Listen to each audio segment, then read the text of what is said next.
Okay guys, we are now going to look at some ETP. It is now November 15. I am quite excited because it is hitting some awesome targets right now, guys. My plan came true and we're pretty happy. I'm sure those that took the trade. Woo! Let's do this, guys. Let's take a look at ETP. You guys ready to see ETP? It's been a few days. I know I've been absentee. Isn't it now just so OPP? Yeah, you know me. Isn't it scary, my accuracy? Sometimes I do unnaturally guess inaccurately, but most times it's naturally satisfactory. Now, let's take a look at ETP. A few weeks ago, we were wondering, will it be another amputee? Will we have to cut our losses with a machete? Was it gonna moon high to the sky like a star on a Christmas tree? Was it gonna be just another ex or another divorcee? Was it gonna float like a butterfly, sting like a bee, pack some punches like Muhammad Ali? Now, let's settle down. This coin is quite Gucci. Let's take a look at the charts with Sir Mr. Fibonacci. Drop the mic! Everybody, calm down. I don't appreciate that level of enthusiasm, okay? This is just another cryptocurrency. But is it just another cryptocurrency? Let's do an Elliott wave count, guys. You guys know how I love my Elliott waves. I'm going to catch up all the viewers that have been out of the play. And there's actually a really good short opportunity as well coming up, but we have to make sure that we keep a very careful eye on it. So without further ado, guys, let's absolutely do some Elliott wave counting. You ready for some Elliott wave?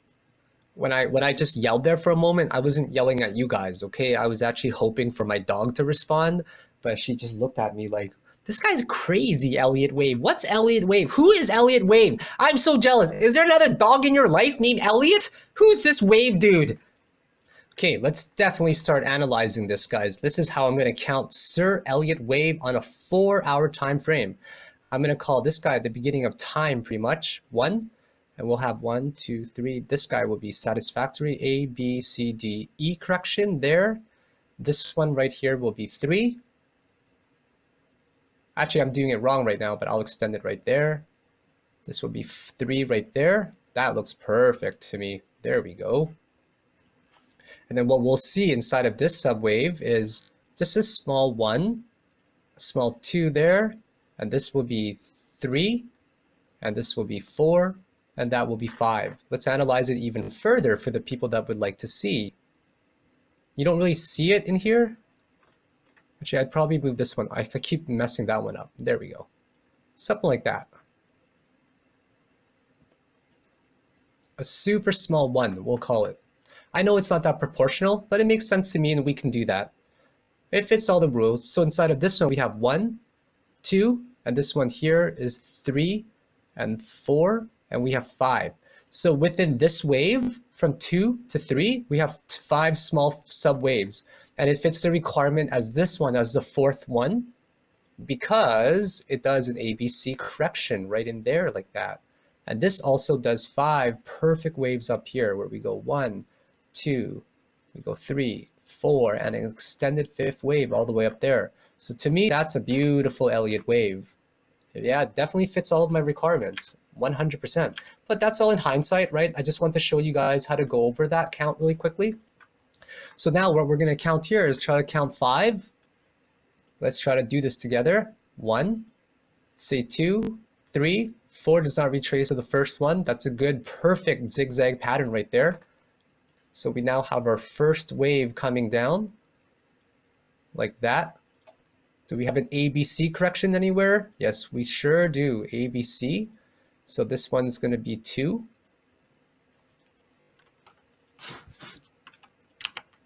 And now we're going to look for a 5 wave corrective because C always has 5.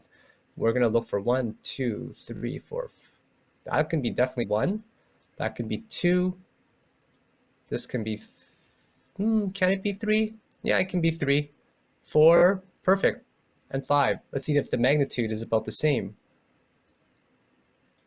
$1.60. This one better be bigger. Yes, fits the requirements. Perfect. Does wave 4 go into the territory of wave 1? Yes. Perfect again, guys. We're nailing it. We're nailing this analysis. And boom! That's our ABC pretty much, I would say. Wouldn't you guys think so? I know that this is a pretty ugly Elliott wave right now. It's actually pretty darn ugly, but let's see what kind of Fibonacci extension it did. From A to B should do about a 1-to-1. Perfect. Usually A to B. So I'm just going to show you guys what I mean here when we do a 1-to-1. If we do an A, B, C correction, usually the target ratio is about a 1-to-1 extension using Fibonacci. So 1-to-1. So usually it should be right around here somewhere, just a really good general gauge. Not always, but of course it's a really good gauge. Slightly over, no problem at all. It implies that there's a lot more bearish sentiment. It was most likely around the time hit BTC. Yeah, right around the time hit BTC. Perfect. See, do you guys notice right here on November 1st, that is when they said they were going to listen on hit BTC for trading, right? But instead they delayed it. So because of that, it normally would have made just a normal 1-to-1 correction, which is very typical for ABC corrections. But instead, people were unloading all their ETP because they were frantically unloading it since Bitfinex was banning US customers, right? So anyone who was trading ETP was only tradable on Bitfinex at that time. So people were just frantically unloading. People were getting upset about the lack of support from hit BTC, and they were all waiting to trade it, right? So instead it was actually delayed 3 days, and that's when the news came back up. Of course, it perked right back up, right? When it was added to hit BTC, not much, but just a little bit. So perfect. So now we have some perfect Elliott waves, guys. And guys, I'm going to show you my photo. That I always keep a list of all of my photos and of my forecasts. This is my October 11 forecast, guys. You guys see it right here? Nope, not this one. Not that one either. I don't know why it's not full screen. Let me open it up again. There we go, guys. I have no idea why it's not full screen. Anyways, but basically what it says is, that's really irritating me. I have no idea why you can't see it. Anyways, I'm not gonna let it bother me. So basically what I am trying to oh geez, can I open it in Paint or something to show you guys? Okay, there we go. Paint is better. So the entry price was $2.90 to $3.10. Excuse me. So let me have a sip of water really quickly. Target price 375 to 390. I wrote that wrong. It was supposed to be about 365. Time frame, guys, 3 to 5 days. This was on about the 10th of November. We're now 5 days into it, and it finally broke out. Probability pretty high. Risk to reward, it was actually supposed to be 2.71, not 3.71. Little mistake there. Chance to win 22% of your money with a stop loss at 22%. Woo! I also posted this on Steemit. Let me show you guys on Steemit. So I hope that you guys are starting to take my trades into consideration, because I've been quite bang on for the past few days, right? So here it is. Metaverse. Tactical analysis, price forecast, 22% gain, low risk, high reward, right? It's reaching oversold areas. I was indicating it. I was also saying that this is a really strong support. It was reaching a critical apex area. We have a new resistance. That's a good buy zone I was indicating. And I really suggested for people to go into this trade from $3.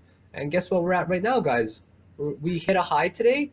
$3.55. Not too shabby at all. I think that we're going to do consolidation here a little bit, and we're probably going to break out a little bit more. So what is this going on right now, guys? What is this going on now that we've made an ABC corrective pattern here? Let me draw out the rest of the Elliott waves for y'all. Make sure I'm recording. Yes, I am recording. So I'm going to draw my Elliott wave like that. This will be my A. I'll keep this as my B. And this one here, I'm going to keep it as my C. Perfect, right there. So the way I see this is X, okay? I saw this as X.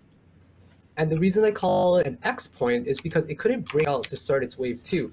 So let's say that we call this our wave 1 right here. If we call this our wave 1 right there. Right? And if this was wave 2, then it should have tried to break out like that to start our wave 2. That's usually what happens after ABC. It tries, but because it couldn't break out, it forms an X point. And guess what, guys? We have a lot of different resistances here now. So I'm going to draw one resistance like that.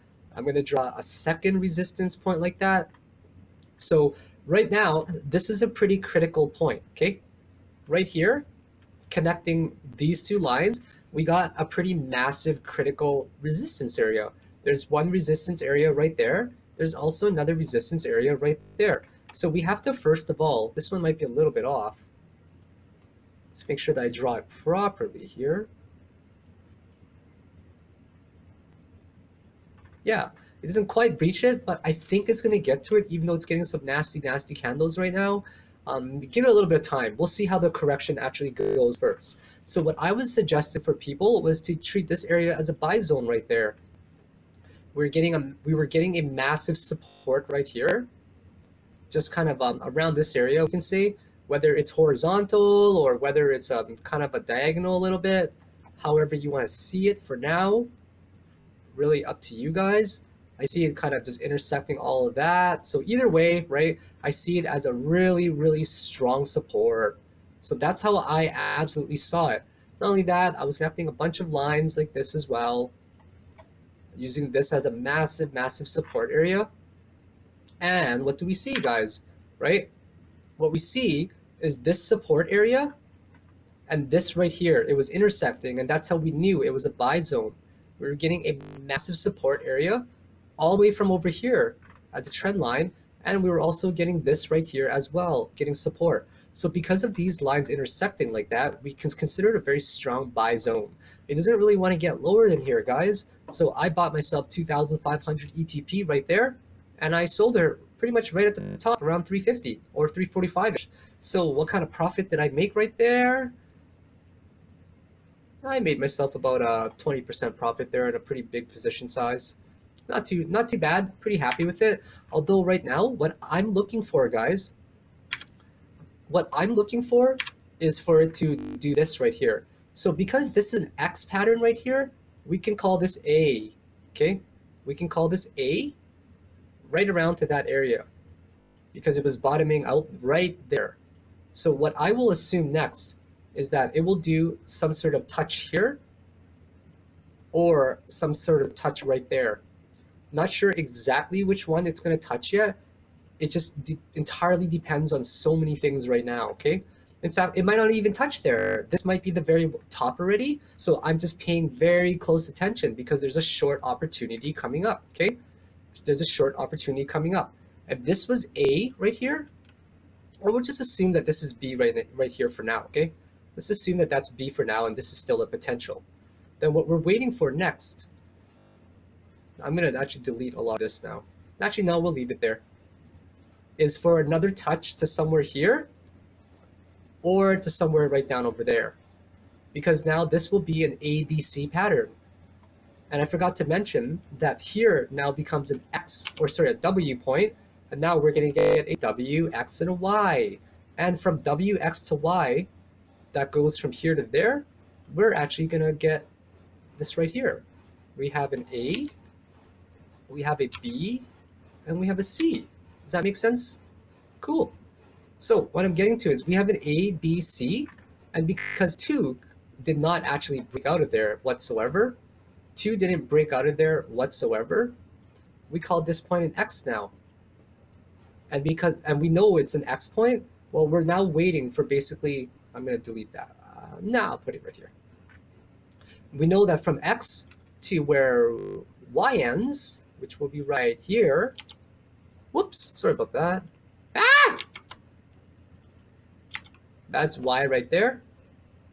We know that from X to Y, there's another ABC. Now, how's it going to get there? We don't exactly know. This could be B already, but usually what happens is for A to B, guys, I don't know why that keeps shortening. If you guys notice this, look at that. That's so weird, right? That's so weird. Look at that line. It's going crazy. Line's gone wild. Okay, so from A to B, what we notice is that it doesn't, that kind of pattern always, right? So a counter trend will always do a 3-wave zigzag. Look at this one, for example, as well. It does a 3-wave zigzag, just like that. So I don't believe at all that this is done yet. In fact, I'm going to bank on it touching one of these resistance points, that one, or that one. I'm gonna discount this one because it's using, or sorry, I'm gonna discount, actually no, we're gonna keep both of them there. So I don't know if it's gonna touch either one of them, but I do expect it to make an ABC correction still, something like that, A, B, and then, you know, end up somewhere here or somewhere higher. So actually it's not there. We'll move it over. So it could be anywhere here, or it could be there, right? A could be right here. So something like this. So what the play I'm waiting for before I short it is I'm going to see if it actually hits one of these boxes. And then after it hits to C there, ABC, I expect it to come down for one more touch. Somewhere down there like that. Make sense? So I'm going to delete all of these lines. I don't want it to be too confusing right now. So this is what I am 100% expecting to happen. An A like that, and a B somewhere, and it could be anywhere, okay guys? Could be absolutely anywhere. So take that with a grain of salt. We have to make sure that we keep our indicators. So what I do as a trader, guys, is I make sure that I evaluate all possible situations because I'm always prepared for what's going to happen next. I'm not going to be one of those traders, and I'm not one of those traders that's just going to get into one position and then they just hope and then they just pray. And they're like, yeah, it's got to go my way. If things don't go my way, I'm screwed. So this is the possible scenario. I'm definitely banking on it hitting around here because it's a major resistance point. This is one resistance point, which I'll make it orange actually, just for more visibility, or yellow. This resistance point is formed from a really, really high point. It forms a more immediate resistance, okay? Now the next resistance is this one right here, which is a longer term one off of the most two recent supports. So if it gets to this position right there, here's the play, guys. You've all been waiting for the play, right? If it bounces off of there, you're going to short it.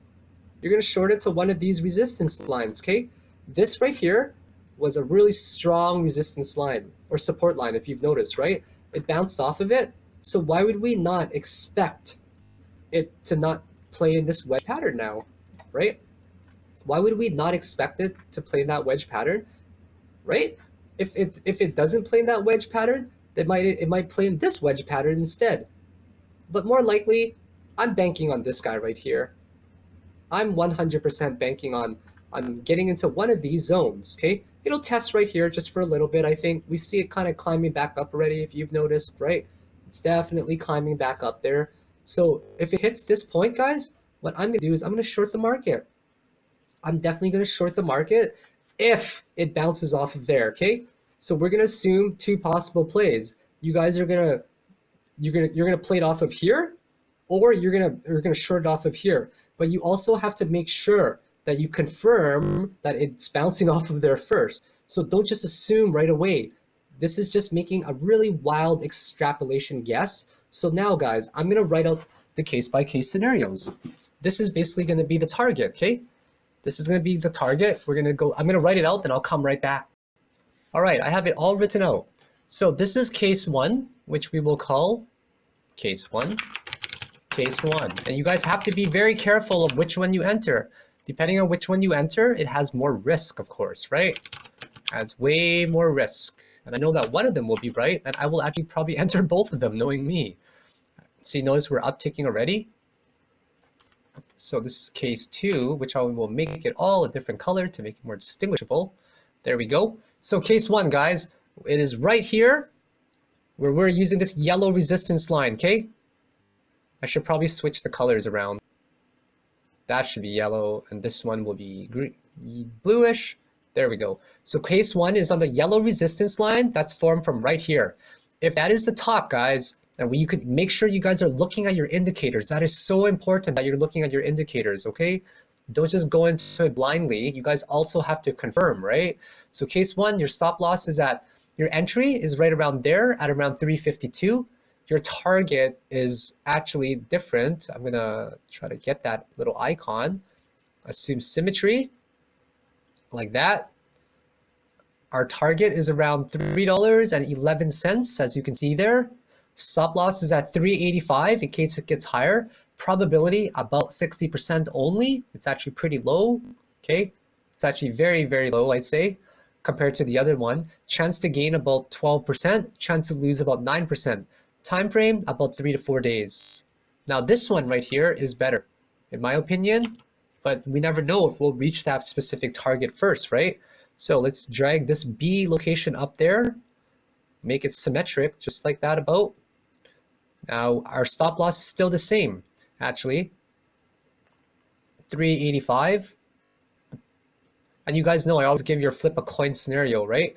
So over 10 games with a risk to reward ratio of 1.27 to 1, if you won 50% of the time and you lost 50% of the time, each win is $127. Each loss is $100. Over 5 games, you're winning $635. Over 5 games, you're losing $500. Your total profit is $135. So you're still winning over time. And you have to remember that these things, you have to assume the same type of position size that you're playing and also assume the exact same percentage gain as well. Now case 2 is a little bit more favorable to me. What I will probably end up doing is I'll probably gauge it to see if this is going to downtrend from here or not. Right? For all we know, this could be the very bottom as well, okay? For all we know, this trade might not even happen. My criteria is that it has to meet this resistance line for me to short. If it does not meet it, then it's just not worth it for me, okay? But we can see that there's no buyers and there's long wicks poking out of it, but people are still selling or people are still buying, guys. Like people are not wanting to sell. So the second case scenario is actually a risk to reward of, it's a little bit better. I should probably draw it better. It's right around there, we'll see. Yeah, sure, right around there. So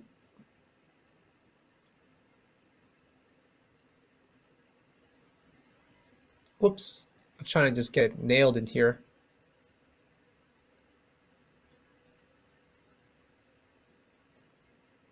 Okay, so your stop loss is, your target entry price is about 371 right here. So that's where this major resistance line is now meeting it, okay? That's the first one. And then your target is right here, $3.18. And this is just based on symmetry. Your probability is much higher because we're now meeting a critical resistance point at the top there. So chance to gain, 14% about. Chance to lose, pretty good, about 4% only, we'll say. I'll change this to 4%. And the time frame is actually a little bit longer. It could be anywhere between 4 to 5 days, which is not too bad, 4 to 5 days, okay? And if you use my flip a coin scenario there, 40% win, 60% loss, each win at $378 with a risk to reward of 3.78 to 1. Over even that 40% win, guys, at 222 each. Whoops, I didn't do the math there, right? Let me change it. There we go. So 4 games winning about that much each, $1,512 profit. 6 losses at $100 each, that's a $100 loss. So your total profit is actually equal to $1,512 minus 600. So your total profit is equal to $912 with a pretty much a 4 to 1 risk to reward ratio. So this one is an excellent setup, and that is the one I'm definitely going to be keeping my eye on as well. I'm pretty excited about this setup, definitely. So what you guys need to understand, once again, is you do not go into these setups blindly. If you do not even understand what this means, you guys should not probably go into the trade, okay? You have to really understand risk to reward and how we weigh it. So I always have different case scenarios of best case and worst case. So I'm gonna test right here to see if we actually even get close to here first, okay? That is a major criteria. Second criteria is that it has to bounce off of this line here, okay? And then if that one bounces off of there and I get confirmation of a downtrend, I will 100% take my case 1 scenario. If we actually do something like this instead, where we do say an A, a B, and then we end up going up there again to C, and we just basically shoot right through it, then what I will do is I will wait for signs of a bearish reversal that's imminent, and I will do a short, because I do think that this is going to play out into this wedge shape right here. I don't think it's just going to break out of it, right? The resistance is just way too strong, and there's too many resistance points to break out of. So there you guys have it. That are some excellent plays. We're looking anywhere between, 353 to 375 as a possible target, and if it bounces off of there, you definitely want to short it. Do you guys want to see what's going on in the immediate term? Cool, we're about to form some sort of flag consolidation, it looks like. Hey guys, That's amazing, actually. I definitely see some sort of flag consolidation possibly forming already. Do you guys see that? I do. Something, let's say like that. No, I'm drawing it wrong. See? Like right there, I see it already. 3, 4, and then 5, right? This would basically be a flag consolidation. And then it looks like we're going to bust out of there at the end of here, and we'll go for one of these targets. Or we will just basically just shoot for one of those targets up there. So I think that it's pretty decent setups overall. Now, I don't know if it's going to hit this point or this point as well, okay? So, you know, it could be 375 there, it could be 372. Just based on symmetry, it could be right up there. Most likely it'll be up there if it breaks out, but it could be staggered and maybe go up to there. But either way, you guys kind of get the idea right now. We're on quite a bullish trend right now. We're just completely surpassing that 55 EMA of mine. So there's some pretty good news overall, guys, that everything is looking good. Looks like we're finding semi-support right there on the 30-minute RSI. 1 hour one, a little bit oversold, but not really quite there yet. Yeah, we're definitely breaking to bullish side, guys. We're even getting support around the 5-minute RSI right here. Look at that support, guys, on the 5-minute RSI. It looks beautiful, doesn't it? Woo! Looks so good to me. Even getting the signs of support for bullishness right there. Even getting signs of 5-minute bullish support there. I kind of regret selling my position or closing my position a little bit early, but that's okay. I want to short. I'm Care Bear. Care Bear mode engaged, guys. 5, 4, 3, 2, 1. Who's that coming from somewhere up in the sky? It's moving fast and bright as firefly. Okay, guys, you guys get the idea? So you guys know exactly what kind of trade setups we're taking right now, right? So yeah, if you guys like the video, make sure you like, make sure you subscribe, make sure you share, and please upvote it on Steemit as well. I would really appreciate the support, as I'm trying to definitely build a community there as well where I can help people. And if you guys especially love this video, you guys are absolutely 100% welcome to donate to my dog Luna. She's got her own cryptocurrency piggy bank as well. So see you guys next time. So for the people that took the trade, guys, before I go, that took the trade from here, where I showed you guys my trade setup, awesome, and congratulations, guys. I'm really happy for you. All of my plays are coming true, guys. Here's my EOS one from a few days ago. Here's my amazing setup there, right, where I suggested people to buy in the buy zone around 155, 145. Boom! We got up to all the way to 173 right now. We're making our way up. Here's another trade setup that I suggested today for people to buy. Right around there. Boom! We're at 165 already, guys. Here's my Ethereum long-term forecast that I'm suggesting for people to buy. Boom! We're at 340 right now already. Now I'm just waiting for my Litecoin setups to come to fruition right there. Big buy zones right there. I'm waiting for my Ripple one to come up as well. I got so many plays on my sleeves. I'm hiding my Dash one from you guys, and I'm hiding my Qtum from you guys as well. Those ones, you guys are gonna have to work a little bit to get it, okay? So I hope you're enjoying some of my calls for now. May the odds be forever in your favor. Have yourselves a great day, guys. Take care.